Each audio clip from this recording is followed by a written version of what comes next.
Hello साथियों, कैसे हो आप सभी। मैं रवि कुमार आपके अपने इस सेशन में हार्दिक स्वागत करता हूं। जैसा कि आप सभी को बता दें कि आज हम पढ़ेंगे समास। तो आइए देखते हैं समास। पहले हम जानेंगे समास का मतलब क्या होता है। समास का मतलब होता है संक्षिप्त। संक्षिप्त का मतलब होता है छोटा करना। यहाँ होता है मतलब समास मतलब संक्षिप्त। संक्षिप्त कहें या संक्षेप कहें।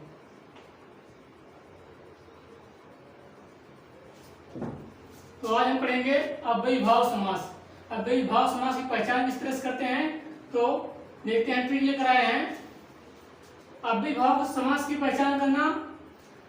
अव्ययीभाव समास दिया रहेगा जैसे उसकी पहचान करना यह है कि इसमें यथा आता है। सबसे पहले यथा उसमें आएगा, प्रति आएगा, रातों रात आएगा। इसी तरह से होता है। जैसे एग्जाम्पल के थ्रू देखते हैं। जैसे दे दिया यथा शक्ति, इसी तरह से दे देगा। उसके बाद पूछेगा इसमें कौन सा समास है। हम लोग को बस यही पहचान करना है, जहां पे यथा मिल जाएगा पहचान लेंगे अव्ययीभाव समास है। इसी तरह से दे देगा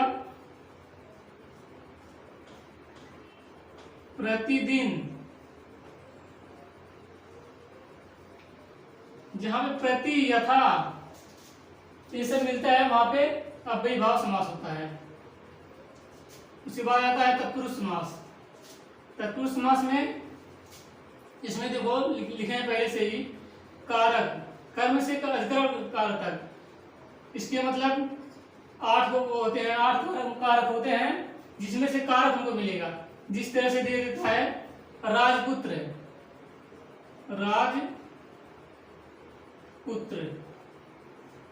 इसमें इसका जब हम विच्छेद करेंगे तो हो जाएगा राजा का पुत्र। इसमें जो कारक चिन्ह है देखो यहाँ पे का है कारक चिन्ह, तो इनको ही पता लग जाएगा इसमें तत्पुरुष समास है।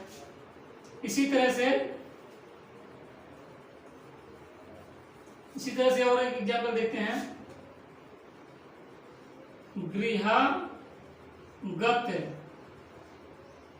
गृहागत मतलब गृह के लिए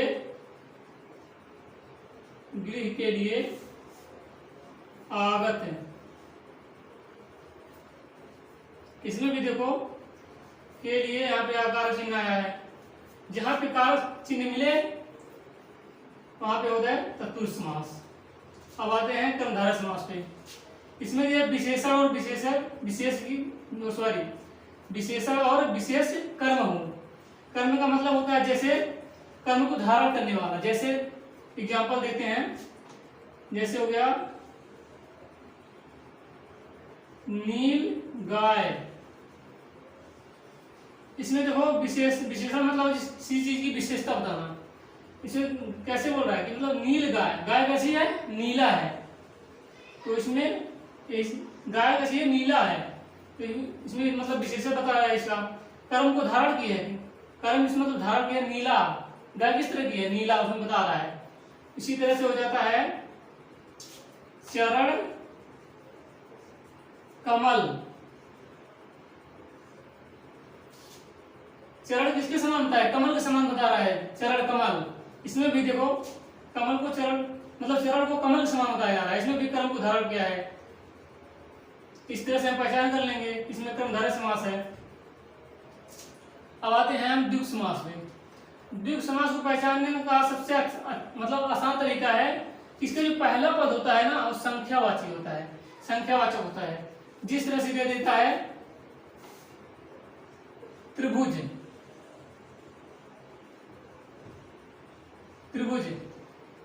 त्रि का मतलब होता है 3, और भुज का मतलब होता है भुजा। 3 भुजाओं का समूह क्या होता है, त्रिभुज होता है। इसमें देखो पहला इसका जो पहला पद है वो संख्यावाची है। उसके बाद जैसे दे देगा चौराहा। चौराहा क्या होता है, 4 राहों का समूह। इसमें भी देखो पहला पद जो है संख्यावाची है। चौराहा होता है 4 राहों का समूह, 4 राहों का समूह।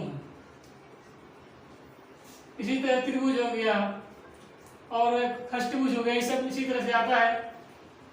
सबसे पहले हमको यही देखना है कि उसका पहला पद अगर संख्यावाची है तो द्विगु समास होता है। अब आते हैं बहुब्रीहि समास में। इसमें बहुब्रीहि समास में तीसरा पद प्रधान होता है। तीसरा पद प्रधान होने का मतलब यह है किसी तरह को मतलब बताया जाएगा उसका मतलब दूसरा ही होगा, तीसरा व्यक्ति होगा उसमें। जिस तरह से दे देता है लंबोदर, लंबोदर, लंबोदर किसे कहते हैं? लंबोदर जिसका उदर बड़ा हो, अर्थात गणेश जी को बोल रहा है, इसका मतलब गणेश जी हो जाएगा। लंबोदर का मतलब गणेश जी, गणेश जी से संबंध है। और दे देगा इसी तरह से, जैसे हो जाएगा दशानन, दशानन। इसमें थोड़ा कंफ्यूज होते हैं क्योंकि इसमें भी देखो 10 है, लेकिन अगर शरीर से संबंध है तो बहुब्रीहि समास हो जाएगा। जैसे दशानन, दशानन किसे कहते हैं? रावण को कहते हैं, तो ये हो जाएगा बहुब्रीहि समास। यहाँ पे बहुब्रीहि समास हो जाएगा। दशानन रावण को कहते हैं।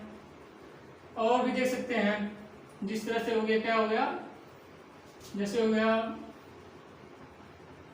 चंद्रशेखर, चंद्रशेखर, चंद्रशेखर जिसके सर पे चांद विराजमान हो, अर्थात किसे बोलते हैं? शंकर जी को बोलते हैं। तो ये मतलब चंद्रशेखर मतलब होता है शंकर जी। ये बहुब्रीहि समास है। और नेक्स्ट आता है द्वंद्व समास। द्वंद्व समास में दोनों पद प्रधान होता है। जैसे लिख देगा दिन रात। इसको पहचानने का ट्रिक ये है, बीच में जो इस तरह का सिंबल दिखेगा, कहने का मतलब है इसका अपोजिट होता है, मतलब ये उल्टा होता है। दोनों समाज जो उल्टा होता है, एक दूसरे का उल्टा होता है। जैसे दिन रात हो गया, उसके बाद हो जाएगा भाई बहन, भाई बहन हो गया, दादा हो गया, दादी हो गया। इसी तरह से बीच में जो चिन्ह होता है वहां पे होता है, दोनों का इसमें प्रधान होता है। इसी तरह से और सब सारे एग्जाम्पल हैं, दादा दादी हो गया, नाना नानी। इसी तरह से प्रैक्टिस कर लेना। आशा करते हैं कि समझ में जरूर आया होगा। तब तक मिलते हैं अगले वीडियो में। जय हिंद, वंदे मातरम।